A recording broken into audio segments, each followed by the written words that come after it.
Bapak dan Ibu dosen, teman-teman sekalian, dan siapapun yang menonton video ini. Apa kabarnya? Semoga baik-baik saja semuanya. Pada kesempatan hari ini saya akan mempresentasikan tugas besar, tugas akhir dari mata kuliah Teknik Presentasi dan Komunikasi yang saya beri judul di sini Keadaan Akses Jaringan Jalan di Perumahan Bekasi Jaya Indah RW 09. Sedikit spoiler, apa sih yang akan kita bahas hari ini? Jadi di sini kita akan membahas kurang lebihnya itu adalah gimana keadaan akses jalan lingkungan, kemudian kita akan membahas sedikit masalah, dan juga yang terakhir akan ada sedikit pernyataan saran dari saya. Sebelumnya perkenalkan dulu nih, tak kenal maka tak sayang. Perkenalkan, saya Madeline Abigail Vito dengan NIM 1992045 dari kelas 01. Jadi sebenarnya posternya itu ada nih, seperti ini bentuknya, tetapi sepertinya sulit ya kalau kita zoom in, zoom out dengan kondisi potret seperti ini, sehingga saya memutuskan untuk udahlah dibuat jadi presentasi aja supaya lebih nyaman juga bacanya.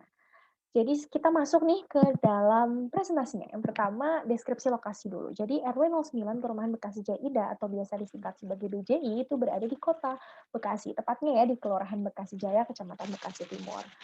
Dan berdasarkan sebaran wilayahnya, ini juga termasuk ke dalam pengelompokan permukiman kepadatan tinggi. Ini saya ambil dari rencana pembangunan jangka menengah Bekasi 2013 sampai 2018. Dan di sini di gambar ini terlihat ini adalah kota Bekasi, dan ini adalah lokasi perumahannya yang merah ini. Bisa dilihat ya bahwa sebenarnya lokasinya itu sangat-sangat strategis ya, dekat dengan air, kemudian di sini ada sekolah, ada pusat perbelanjaan, sangat-sangat strategis sekali.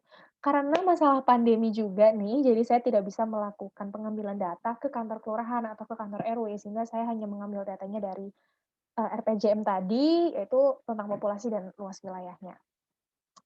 Jadi pernyataan masalahnya sebenarnya apa sih? Oke, let's get into it.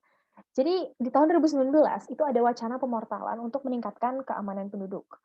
Tapi baru di bulan Mei tahun 2020 kemarin, portalisasi secara total itu dilakukan. Ini bersamaan juga dengan pencegahan penyebaran COVID-19, pandemi yang sudah merebak dari tahun lalu. Nah, setelah dilaksanakan portalisasi ini, mulai banyak nih masalah yang muncul, mulai banyak komplain yang muncul dari penduduk.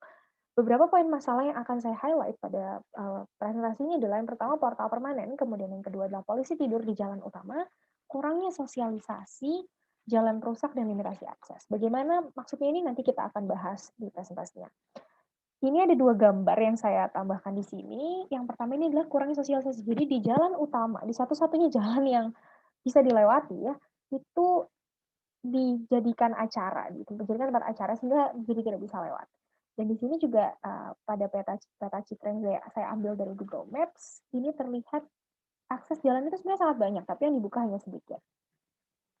Selanjutnya, analisa permasalahan. Jadi sedikit informasi bahwa pembangunan portal jalan lingkungan itu tertulis dalam pasal 4 ayat 5 huruf B Peraturan Menteri Perumahan Rakyat tahun 2010 nomor 10 ya.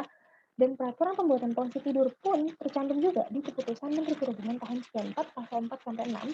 Dan dua hal yang ingin saya highlight dari pasal itu adalah permukaan datar dari dari si polisi itu minimal 12 cm dan harus dicat terang berwarna putih supaya terlihat dari jarak jauh. Kemudian untuk kondisi akses, sebenarnya ini adalah kita bermain statistik sedikit dari foto yang tadi, itu terjadi jalan keluar yang ditutup permanen, ditutup pada jam tertentu dan selalu dibuka. Jadi 88% itu tertutup, 9% terbuka, dan sisanya dibuka pada jam tertentu. Dan di sini juga terdapat banyak polisi tidur di jalan utama yang material bahannya itu tidak sesuai dengan material jalan, tidak sesuai dengan aturannya. Itu pembuatannya itu mulai dari kayu, batang kayu, kemudian dari batu bata bekas, dan juga dari karet. Himbauan dan saran dari saya itu memiliki akses jalan ke rumah tanpa terhalang itu merupakan hak semua orang. Ini tertulis juga di Kitab Undang-Undang Hukum Perdata, dan keamanan penghuni adalah tanggung jawab utama semua penghuni perumahan pastinya ya. Dan jangan lupa juga bahwa kenyamanan penghuni itu tetap harus menjadi perhatian utama. Dan beberapa saran yang saya pertimbangkan bisa kira-kira diaplikasikan di perumahan BJ itu adalah menggunakan portal otomatis, kemudian memberikan akses buka kepada penghuni untuk membuka portal setidaknya dekat rumah mereka masing-masing, dan yang terakhir adalah memastikan bahwa pemasangan portal dan juga polisi tidur itu sesuai dengan undang-undang dan peraturan yang berlaku. Karena peraturan dan undang-undang itu dibuat untuk diikuti ya, bukan untuk dilanggar. Oke, sekian presentasi dari saya. Kurang lebihnya mohon maaf. Terima kasih untuk perhatiannya. Sampai jumpa.